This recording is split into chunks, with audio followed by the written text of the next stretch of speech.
Alright, what's going on everybody? Anime Rainbow back with another episode. Today we'll be discussing Kaiju No.8 Chapter 69, Legendary Chapter, but what is going on? Well, if you remember where we left off from the last chapter, this chapter picks up 3 months after Chapter 68 where Kafka, Kikoru, Reno, and Iharu begin receiving training from the different captains that are in the defense force in order to get ready for the imminent battle that is coming up with Kaiju No.9.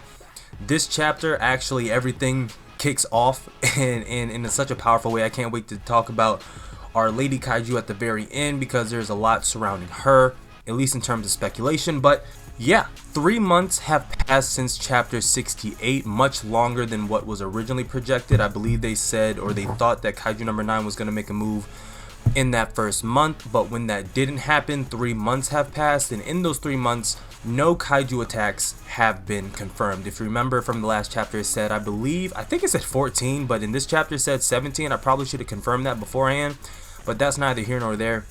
17 unreported kaiju attacks have happened in these 3 months, exactly 46 days, and it's jarring to people, but it's a piece that everybody wanted and it's a piece that everybody foresaw. This is a day that all the defense force members are fighting for. They're fighting for peaceful days like this where people can just be outside enjoying life, going to stores, restaurants, in parks with their kids, and it's blissful. However, it's temporary.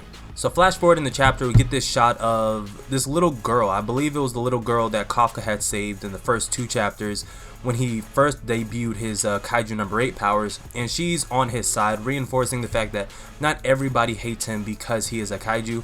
Those who he saved view him in a much different light than those who have no idea who he is, right? And for the most part, I think people just think that Kaiju No.8 has just fizzled out and disappeared, because in the beginning half of the manga, we saw on news channels the worry that Kaiju No.8 had throughout the entire city that they stayed in, right? They never actually found him. They reported a kaiju, this is Kaiju No.8, but they never went anywhere from that. So now we move on and we catch glimpses of Narumi and Kikoru training. For these past 3 months, they've gotten approved for Kikoru to wield numbered weapon suit 4, the same one as her mom, and Narumi's suit numbered weapon 1 has finally been calibrated for his biology, and they've been training for the past 2 or 3 days, just absolutely shaking the facility. We catch glimpses of the 1st and 3rd Division doing joint force training operations out by the bay, which is going to be important because there is a aquatic kaiju that is out there that they will have to deal with. So I imagine the 1st and 3rd Division will be taking care of the shark-looking kaiju, the one that's able to summon fish and control tides and stuff like that, because this is where that fight is going to be taking place.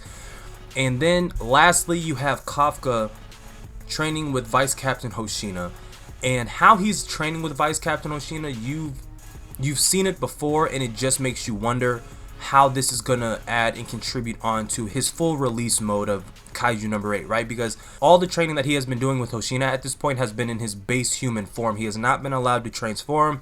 He has not been allowed to add that extra buff to his overall combat ability. This is something that's supposed to be just focusing on enhancing Kafka's overall physical strength, his fighting capability, training him in martial arts, and giving him mental fortitude. And something that I actually did notice this chapter that was really interesting, because I was looking for it, right? Because 3 months have passed. How has Kafka's hand been doing this entire time? Well, at first I thought Matsumoto was gonna keep that right hand of Kafka's away from us. He wasn't gonna show us. On pages 6 and 7, you actually do get to see that he's hiding his hand because he wasn't able to transform it back. A few chapters ago, it was a major plot line because it showed the progression, or it showed the beginning of Kafka losing control of his power and being taken over.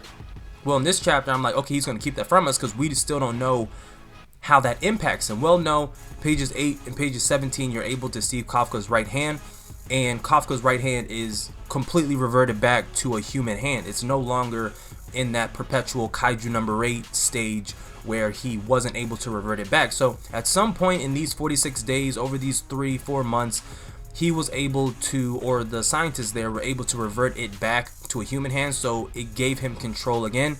Kind of disappointed to see that happen off screen, but it might not be a permanent solution. They might have only been able to revert it back for the time being, and it might come into jeopardy again when he does transform. So we'll keep an eye on that to see how that plays out.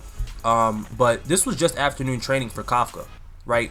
He throws a good punch at Hoshina. He asks for validation and some feedback. Hoshina throws him the punching bag and knocks him clean on the ground. It was like, yeah, you improved, but it's still not enough. So they're going to run this back in afternoon, but up until this point, there was no break. So Hoshina gives him a break. Kafka goes back up to the rooftop in order to eat some lunch, and this is where he runs into Mina. Mina's already there. This is the same rooftop that Narumi, if I'm not mistaken, met up with Kafka and was like, look, I need your power, I need your strength, we have to be able to do this, I can't depend on anybody but you. This was around the time that they were trying to decide if they wanted to kick him out or not, and Narumi had to take over. This was right after Isayo and all that had happened. So this rooftop is very symbolic to Kafka. Mina's up there already chowing down, and his first reaction to that was, okay, I can't be up here with her, she's a captain. So he wants to turn around, but Mina, she was like, yeah, just come up and pull up a seat. Alright, and once they pull up a seat, they just start reminiscing. They start reminiscing about when they were kids. They start thinking back to when Kafka would run into Mina's classroom whenever the alarms would sound, and he would get her and take her and all these other scared students to the bunkers that they have for kaiju in case of attack. It was something very special between the two. They talked about being able to slay kaiju together, being able to rid the world of kaiju, and this was when they were kids. So growing up and Kafka going the path that he did, not really fulfilling that promise, and Mina rising to prominence over that time, it's really heartwarming to see them be able to join together and be able to fulfill that promise from the past. Even with all that being said, Mina was like, look, you protected me back then, but I don't necessarily need you to protect me now. We got to do this shit together. At the very end of this conversation, you see them kind of both be like, okay, I have to do the majority of the work. Mina feels like it's on her shoulders. Kafka feels like it's on his shoulders. And so they're constantly trying to get stronger and stronger and stronger so the other person doesn't have to do the majority of the work. This duo might be insane if they are able to plan this out and be able to become effective, because you have Kafka, who's more of the close range fighter. You have Mina, who's pulling back from long range. So the very end of this chapter, and it's the arc that I wanted to talk about the most for this particular chapter, because this person, this humanoid daikaiju, this woman, this queen of brains, is chilling in the Shinjuku ward, and these guys come up and was like, hey shawty, what's your name, where you from, let me get your number, let me holla at you real quick, you can call your friends if you want to. And shawty was like, oh yeah, I was just about to call my friends. So as soon as she does that, her face changes. You can clearly tell that this is not Kikoru, and that's the big thing about this. I was like, did Kikoru dye her hair? Did we just flash forward to a couple days later and she's no longer training with Narumi, and she's just out on a night of the town and she just happened to dye her hair black? But when it turned out to be a humanoid daikaiju, I was like, oh, okay, I see what's going on here. I see what's going on here. Hikari, I'm 85% sure Hikari is done for. Alright, I am no longer on Hikari as a live train. I'm on the Kaiju number 9, managed to get Hikari's DNA and made a fucking Kikoru twin sister clone. This is evil twin sister vibes, because she looks exactly like Kikoru, but she's a humanoid daikaiju. She's the only humanoid daikaiju that we were introduced to specifically, right? And to see this whole transformation of Kikoru clone number 1, the first thought I had was number 9 got a hold of Hikari's DNA and made a Kikoru from Hikari's DNA and possesses Isayo. This is turning out to be one really effed up family manga, if this turns out to be true, because there's just too many coincidences. She looks too much like Kikoru. My whole thought process is this is a clone of Hikari. I assume that Hikari favored Kikoru when they were both younger, they looked the same. But this is really more like an evil twin sister of Kikoru in this moment. And then when you see her finally do attack, she's able to string together attacks to multiple targets, piercing them, destroying them. I don't know if they're necessarily killed. I'm gonna because this manga doesn't give me that dark of an impression. However, that would be a twist of events.